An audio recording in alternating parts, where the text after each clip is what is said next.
Yes, Penn State men's basketball did in fact beat the expectations that were given to them by the national media, but I still can't help feel like this team could have finished a lot better than it did.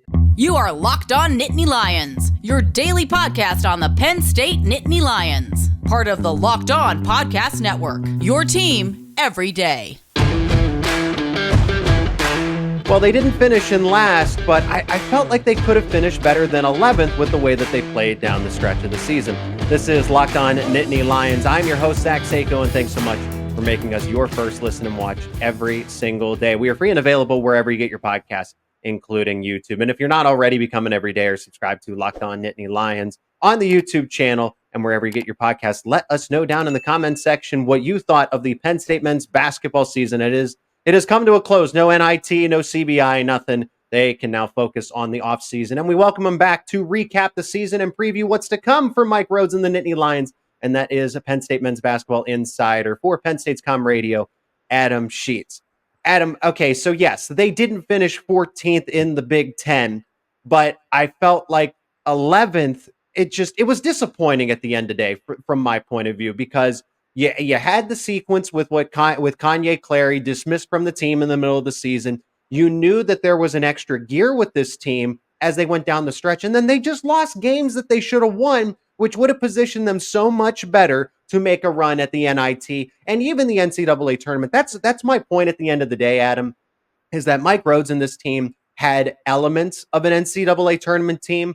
They didn't have enough depth, as it turns out, and some key injuries here and there, and some players never truly developing. And we're going to talk about the players already entering the transfer portal, right? But I think that they were better than the 11th place team. They only lost to Indiana by 2 points on a last second shot like that to get to the quarterfinal against Nebraska, who I think they would have played tough, even though it would have been tough, right? Because they would have had less energy than a well-rested Nebraska team. And you look at how close they were, Minnesota, Iowa part 2, right? I just think that I'm disappointed. Maybe it's because I had higher expectations for them, but I felt like they were better than the 11th place team. Yeah, and I think they played like they were better than the 11th place team for a lot of the year, and I think that's the frustrating part. You mentioned some of the games, the Minnesota game, both of them, the Iowa game on the road. They were just never able to get there. Didn't get a great whistle. It was 7-0 after the under-16 timeout in that game at Iowa, so things just weren't going their way out there. The Maryland game on the road, they lose in overtime. They lose the game to Northwestern at home and on the road. Both games, they were right there with the Wildcats and a chance to win both those games. You even go to the non-conference, going 0-3 in the ESPN Invitational and the Bucknell game. I mean, they're games they should win, could have won. The Georgia Tech game, another one as well. So there's a lot of games where you think if the ball just bounces a different way, we're having a very different conversation right now about this Penn State team, NIT, or maybe even the NCAA tournament if all those games end up going Penn State's way and they end up having a great resume. But that's just how it works. The 11 seed, they were 9-11, which I think is the one thing you look at. Like, they were 11 seed, but they were just one game under 500. They were really competitive. Just the way the Big Ten worked out, how jam-packed it was in between 4 all the way to the 11 and 12 seeds going into that final day. Just how things worked for Penn State, just falling to that 11 spot. They didn't play great in Minneapolis, which I think might be a little frustrating. The Michigan game, they didn't look all that great. They look bad. They didn't play the way they had been playing leading up to that. And then the Indiana game, their offense wasn't there. They played really good defensively. Kind of got, was helped by Indiana's shooting struggles continuing in that game, but they didn't look great offensively throughout the entire tournament. Was kind of choppy, which is something weird. This was an offensive team that was looking great going in throughout the entire Big Ten season. So definitely frustrating, I think, for Mike Rhoades to finish, but still a lot of positives to take away. You went 9-11. You officially finished 10-12 with the 1-1 in the conference tournament in the conference, 16-17 overall. Unable to get an NIT bid, won 16-17, got in an Xavier, but not Penn State. And then the CBI, I don't think Penn State might have been invited to that and declined the invitation. They were going to, yeah. Yeah, but I don't think most power teams do not play in that tournament, so I wouldn't be surprised if they denied in that situation. But it's a lot of positives to take away for Penn State and definitely to build towards next season. Even though it is a little kind of we can look back and say maybe they should have been better than what they ended up finishing. And that's just it, because when you look at the conference standings, Penn State's 9-11 in the Big Ten. They're tied with Ohio State, right? They split that series. And then they should have beat Minnesota not once, but twice. They're tied with that Golden Gopher team who naturally holds the tiebreaker since they lost to them twice. And then Iowa's 10-10. Indiana's 10-10. They beat the Hoosiers twice. And Wisconsin, who they beat when they were ranked highly to start the season, they finished 11-9. So it's not like Penn State was far. And then they beat a top 15 Illinois team at home, right? The special return to rec game. But that's how close this Penn State team was, and why I look back at it and I said, what do they make the Kanye Clary move a little earlier? Because the only reason that even happened is because he was forced out of the lineup due to injury. Who knows if he doesn't get injured that Penn State even makes that switch in the rotation? Yeah, I mean, they probably don't, because I think a lot of things, again, this is all speculation, don't know anything, cut and dry. But I think a lot of it was Kanye's frustrations and his return to play and him not really getting the same run that he was before. And the reason is that because we saw 2 games without him and the team played really well, and Mike Rhoades was going with what worked. I mean, it's something you see a lot of time in football when the starting quarterback goes down, backup comes in, plays well. You kind of stick with that hot hand. And I think that's what Mike Rhoades was trying to do. And Kanye was frustrated by it. That boiled over in a practice, and Mike Rhoades made the decision to move on from Kanye Clary. I'm sure it already in his mind had made up that he was going to be entering the transfer portal, which he did officially today with the season being over. But I think that's a lot of, what happened. And you mentioned that's a big what if. If Kanye Clary doesn't get hurt in that Minnesota game and miss the games against Rutgers and Indiana, what happens to this Penn State season? Does Kanye Clary play it out and, maybe this team never turns it over, or maybe something changes and they continue to play well just in a different style? I mean, that's a crazy question to look at, but I think that's a great one you posed there, Zach. That injury really changed the projection of this Penn State season, and what would happen maybe if that happened earlier in the year. You don't wish injury on anybody. For Penn State maybe to make that change, even stylistically, even if Kanye stays on the team, but maybe you move him to the bench and change the way you're playing earlier, how different this Penn State season would have been. Kanye didn't need to play 35 minutes a night. Now, when you look at it in retrospect, Ace Baldwin was the only other ball handler, so you were almost handcuffed at that point.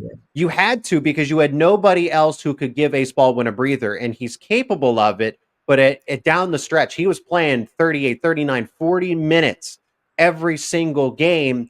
And if you were going to do that for the entirety of the season, I mean, that's almost, I don't want to say it's unheard of or that Ace Baldwin couldn't do it, but you were going to run the wheels off of him as a player if that was your idea. If Kanye Clary wasn't even on the roster this season, that would have been difficult to even fathom for Penn State and Mike Rhoades.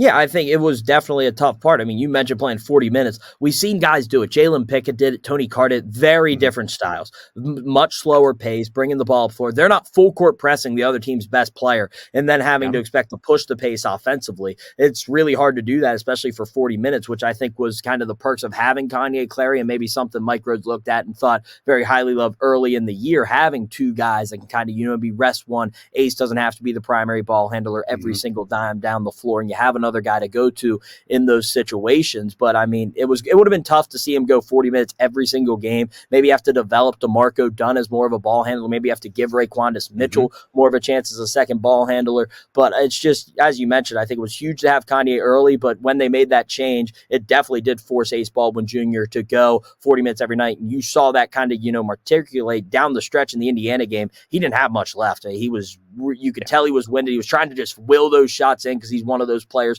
that can do that. He has that ability at the end of games to win you games. We've seen it a bunch this year inside the Bryce Jordan Center, but just you could tell his legs just weren't there to be able to finish. Was 3 of 15, 0 of 7 from 3 in the game against Indiana. That's what I think a big thing was. His legs just weren't there in that moment.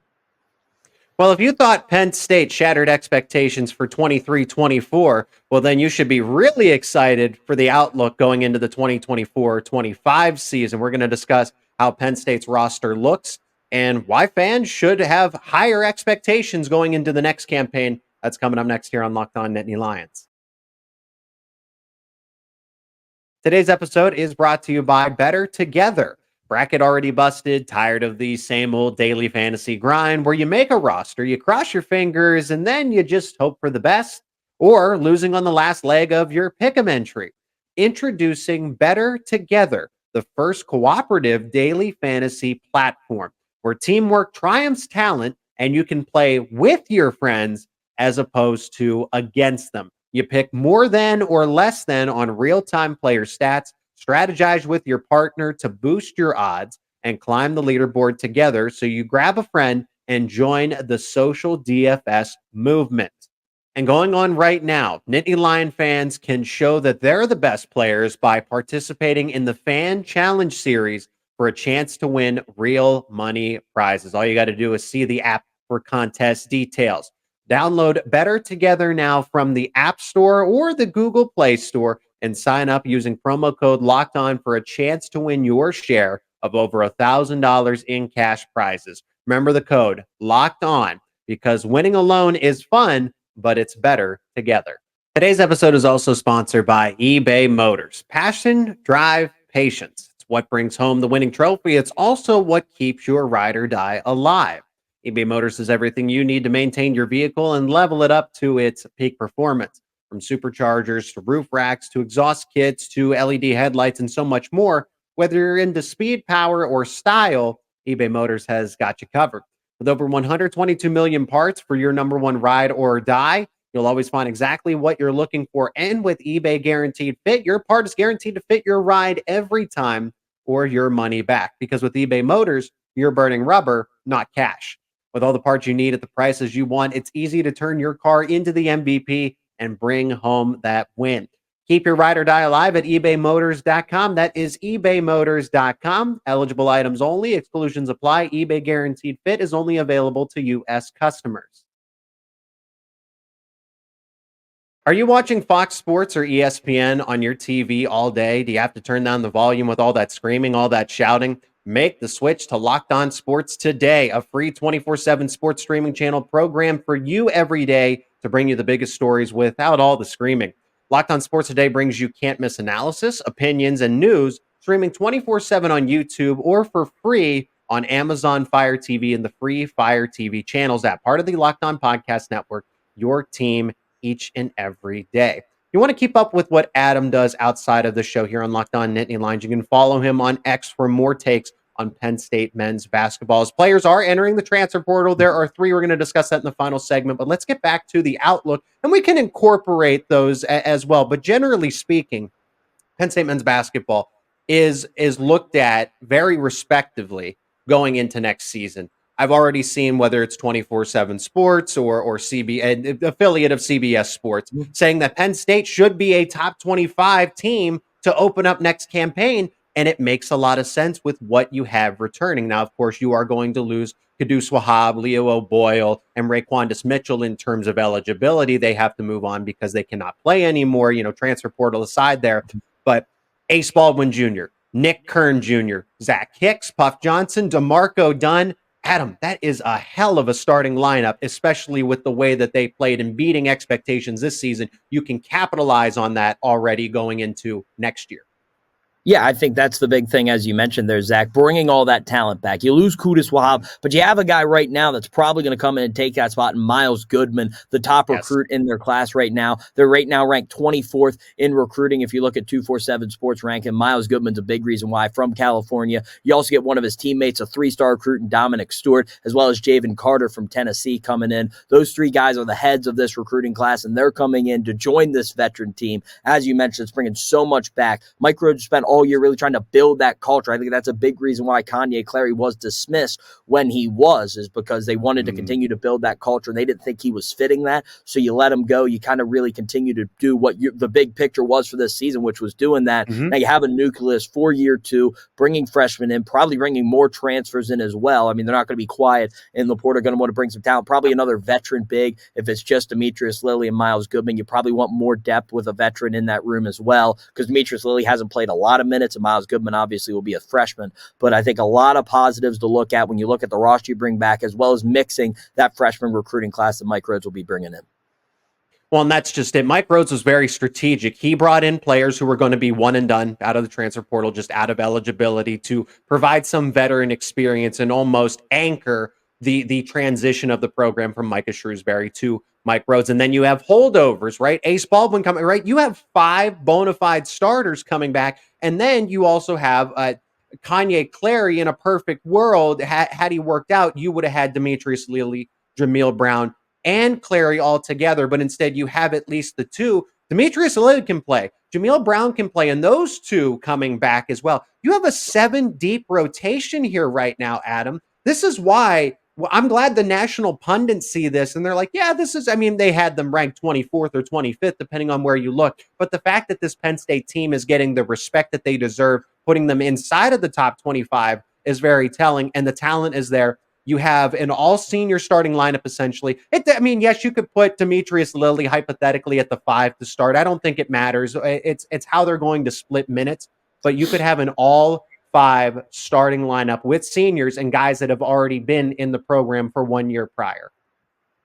Yeah, I think that's the huge thing, as you mentioned there, Zach, is having the guys coming back. I think that's the thing that Michael Shrewsbury used to his advantage. Having Jalen Pickett and Seth Lundy come back that next year, along with Miles Dredd. Then you add in a guy like an Andrew Funk who can shoot. You add in a guy like Cam Winter, who's a great secondary ball handler. Then you bring in the freshman. I think Mike's looking at that and saying, this is something I can do here. I've got my guys that will be here from year 1 to year 2. You look at Ace Baldwin Jr. and Nick Kern Jr., they've been with them forever. They were with him at VCU, so they really know what Mike Rhoades preaches and his staff. Yes. So like that's huge. And a whole offseason, I think, is something that I don't think a lot of people are talking about, but that's I think maybe the most important thing going into this season. And that's what turned Jalen Pickett from his first year at Penn State to his second year was that whole offseason of development in the program, weight training, playing with the guys. That really changed the player he was, and he was one of an All-American type player going into his last season at Penn State. I think that's the jump that maybe they expect Ace Baldwin Jr. to make, in that year, being a year here at Penn State with the Penn State facilities, being able to practice full-time with the guys, with Mike Rhoades and his staff. I think that's going to be such a big thing for this program. And then having all those guys together, you got 7 guys, as you mentioned, coming back. They can all work out together in the offseason. They can do things going in even before they get to the summer. And I mean, that's just going to be great for this Penn State team, building that chemistry, building that nucleus to take them into next season. That's why I think everyone's so excited, and rightfully so. And we're starting to see some of the national media outlets that sometimes overlook Penn State basketball start to look and say, now they've got a chance to be really, really good next year. So they're a team definitely to have circled in the Big Ten when they expand to 18 teams. I mean, my expectations as of today, because Penn State, we're going to discuss more about the transfer portal in the final segment, Adam, but you have 2 scholarship spots open at this point in time for the 2024-25 roster where they could add quality players, right? This 7-man rotation could get even deeper. I expect Miles Goodman to factor into minutes right away. He'll certainly have to add some weight, but when you have a build of 6'10", 205 pounds already coming in as a true freshman, I don't think he's going to be redshirted at all. You mentioned other guys like Dominic Stewart, for example. We'll see how those guys, because Penn State already has a stellar backcourt. Since you're losing Kudus Wahab, Leo Oboyo played a significant amount of time with respect to him at the 5 spot. You need all hands on deck. If you can, they're probably going to go to the transfer portal to see who else they can target to complement Demetrius Lilly and Miles Goodman, because as we saw with the injury to Lilly, which I think is a little overlooked going down the stretch of the season and how it factored into some of the results, because Kudus Wahab, was playing out of his mind, but also too many minutes, it felt like. But Demetrius Lilly, Goodman, and somebody else needs to factor in, because that 5 spot, especially in the Big Ten Conference, and it's going to expand, becomes that much more important for not only Penn State, but just, I think, teams overall.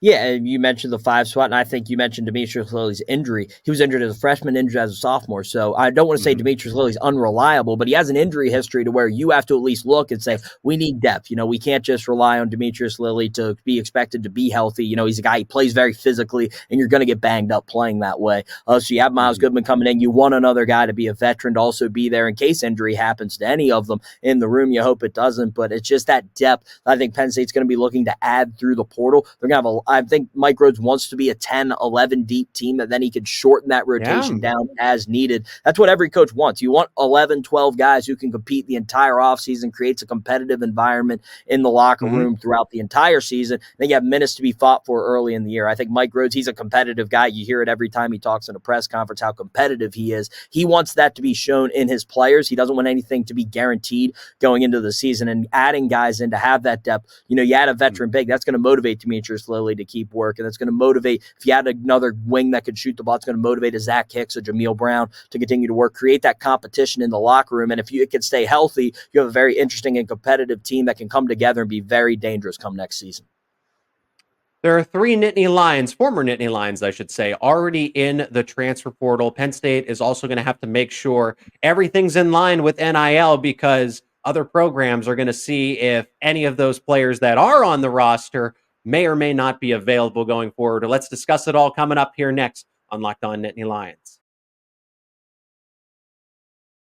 This week's March Madness Bracket Highlight is brought to you by our friends at Nissan. Each week, we're picking one team that stands out, a team that's pushed it further than the rest. And just like any of the all-new 2024 Nissan SUVs, these guys were able to take it to the next level.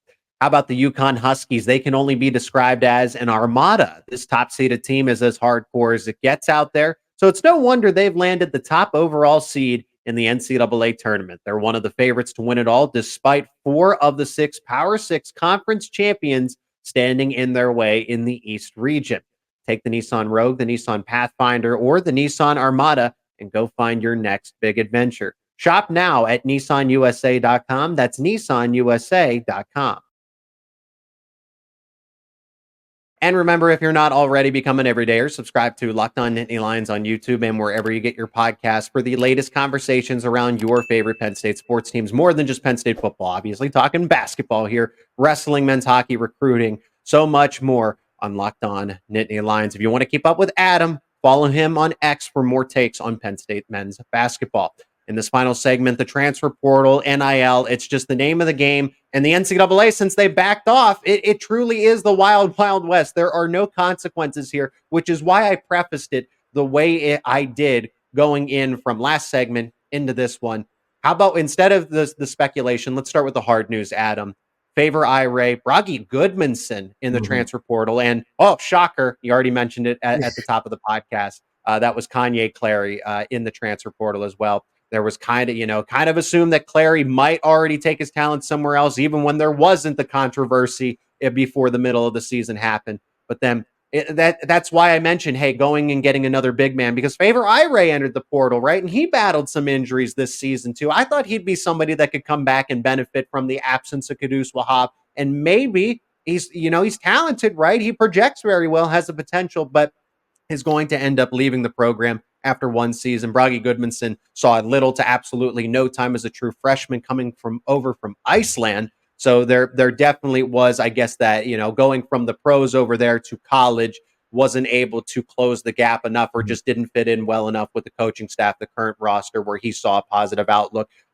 The way I look at this, I don't see any major losses here. We saw Penn State get better without Kanye Clary. Bragi Goodmanson, Favor Ire did not contribute a whole lot. So Penn State doesn't have to lose any sleep over these players going into the portal. Yeah, I think that you're not going to lose sleep over the guys they're losing right now, which I think is a huge thing and probably a positive you're going to take in. Bragi Goodmanson was the only freshman on the team, who's the only recruit Mike Rhoades brought in. I think it just wasn't a fit of, he was getting recruited to VCU, and when you go there, you have a chance to develop, you have a chance to really learn a lot. You're playing in the A-10, but then he decided to follow Mike Rhoades to Penn State. That puts you immediately into the Big Ten, and that really puts a lot of pressure on you. He's a guy I'm sure that might be looking to transfer back down into one of those mid-major programs to be able to develop, probably get more of an opportunity, and I think that's his plan. Favor Ire came in. Yeah, he was a big time recruit when he went to Miami, then transferred to Penn State after 1 year, and just he never really got an opportunity. You have Kudus Wahab, and then Favor Ire battled injuries early in the year, and then Demetrius Lilly, I think, just kept ahead of him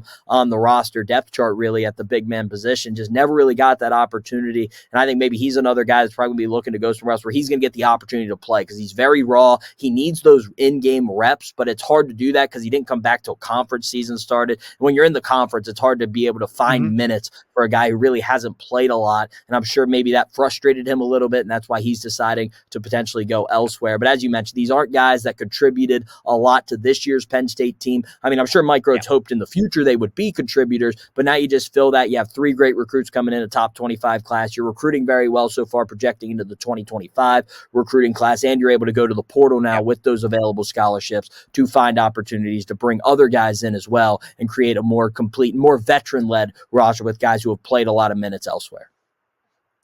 And you have 4 true freshmen coming in. So again, and the 2 available scholarship spots don't open up unless you have these players enter the transfer portal. Look, coaches are brutally honest. Football's different. You have 75 scholarship spots that you can fill. In basketball, you have 13, 14 that you can fill realistically. And coaches are just, in this day and age, everyone says, good player mobility. They can pick and choose where they want to go to school.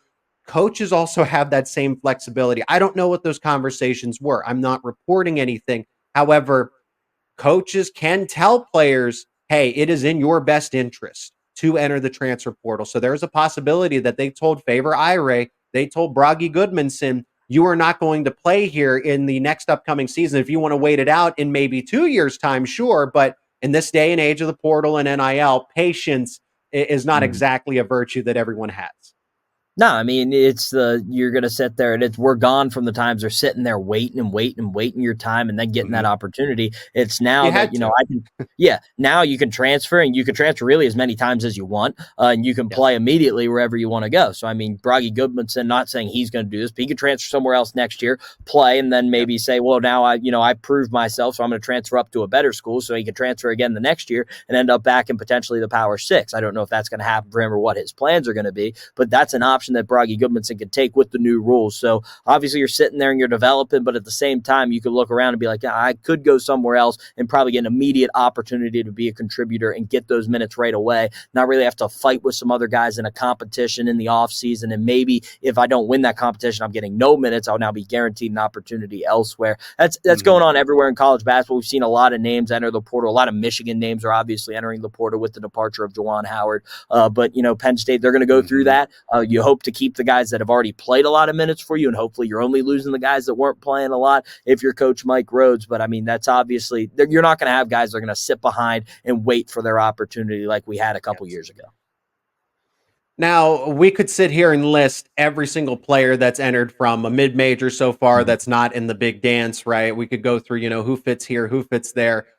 Names aside, Adam, the obvious need is another big man, because I don't think Demetrius Lilly and the potential of Miles Goodman in year one gets it done. I think you need a veteran. You at least need somebody with college basketball experience that you can plug and play. I don't look at Demetrius Lilly as a starter. I would like Penn State to go and get a quality big man, someone who is 6'10" plus, that can be your starting five and allow Lilly to still come off the bench and contribute something in the neighborhood of 15 to 20 minutes every night. That's a good rotation to have.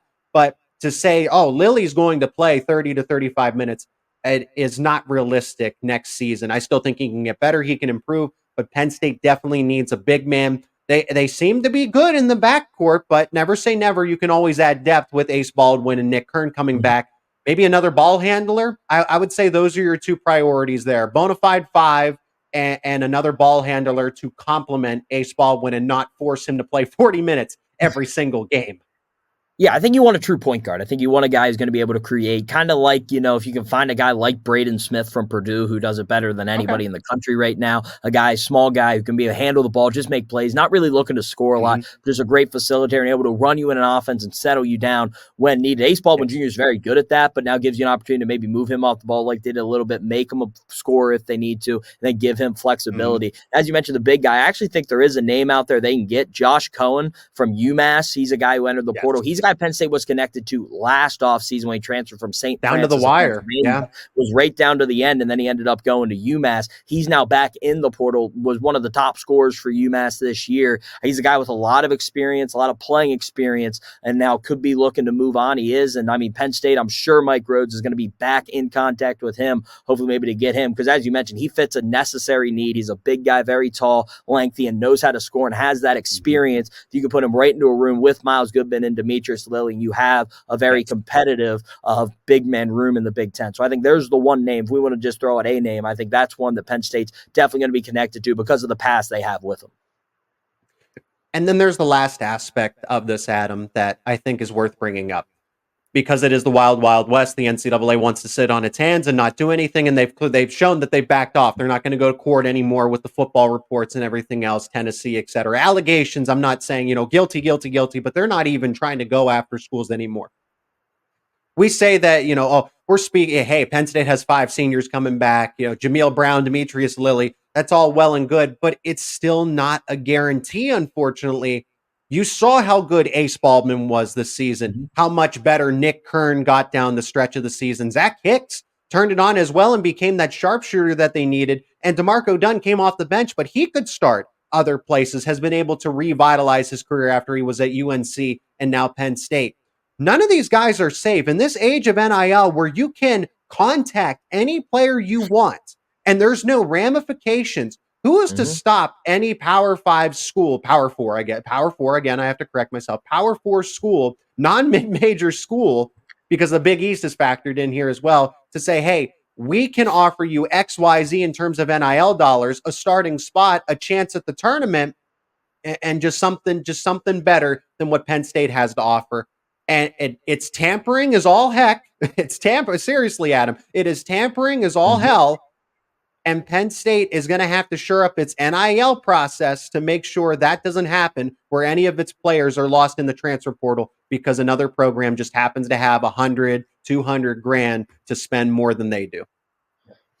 Yeah, I mean, I think that's definitely something to look at. I mean, we've seen other programs have to deal with this, specifically in the Big Ten. You look, Cam Spencer was a guy who transferred to Rutgers last year, and a really good year at Rutgers. Yeah. And he said, cool, I'm going to compound that, and I'm going to go to UConn now, and I'm going to play at UConn. He's on the number 1 overall seed. So it really worked out for him. But, I mean, there's no reason for these guys, when you get a transfer in, to say that he's just going to stay there. That was kind of the allure of Mike Rhoades' recruiting style last year, to get guys that are going to be back, but it still doesn't mean they're definitely coming back. And as you mentioned, I've said this a couple of times, that, I mean, all players really, if they're being smart, probably should enter the portal, because then just make it a bidding war of NIL for all the free agency. You at least get an offer that you can then, if you don't want to leave, go back to the school and said, here's the offer I'm getting. And then they'd have to match it. I think the one thing Penn State did is they now have a specific NIL collective for men's basketball. So they've started kind of the process of kind of building that NIL presence for basketball. Really, it's been football, and basketball is kind of a lot of rumors. So that's maybe why Micah Shrewsbury wanted to go to Notre Dame, the uncommitment to NIL. We're seeing that commitment a little bit now from the athletic program. And I think that's going to be huge going forward, specifically in this offseason, because we mentioned all the opportunities Penn State's going to have next year if they're able to bring this nucleus back. But you never know what's going to happen in the world of NIL. And, what if someone comes and throws a lot of money at an Ace Baldwin Jr. or throws a lot of money at a Nick Kern Jr. or a Puff Johnson? I mean, those guys could leave and go take that money and go play elsewhere. So Penn State's going to have to be very careful and make sure they're locked in to what they're doing, and making sure their players are getting compensated correctly with their NIL fund, and making sure that they're able to keep this nucleus together if they want a competitive basketball team in 2024-25. That was the fear before everything had transpired with Kanye Clary. I think we need to apply that same standard now to Ace Baldwin, Nick Kern, Puff Johnson, DeMarco Dunn, et cetera, because that's just the name of the game. I hate it.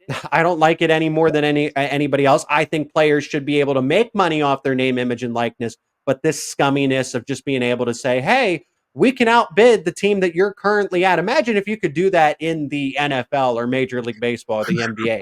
That would be something. You can do it in college sports, and the NCAA is nowhere to be found to police any of it. He is Adam Sheetz, special guest on the show, Penn State men's basketball insider for Penn State's Com Radio. If you want more reporting, more news and analysis on the men's basketball team, you can follow him on X. Keep up with the show wherever you get your podcast, including YouTube. Let us know in the comments what you think about this team going into the offseason, coming out for the 2024-2025 season. Adam, thanks so much again for the time, and we will continue to update people as names enter the transfer portal, potential commitments to this Penn State roster to bolster the team. It's going to be very exciting news cycle here in the coming weeks and months. Yep. Thanks, Zach. Always a pleasure.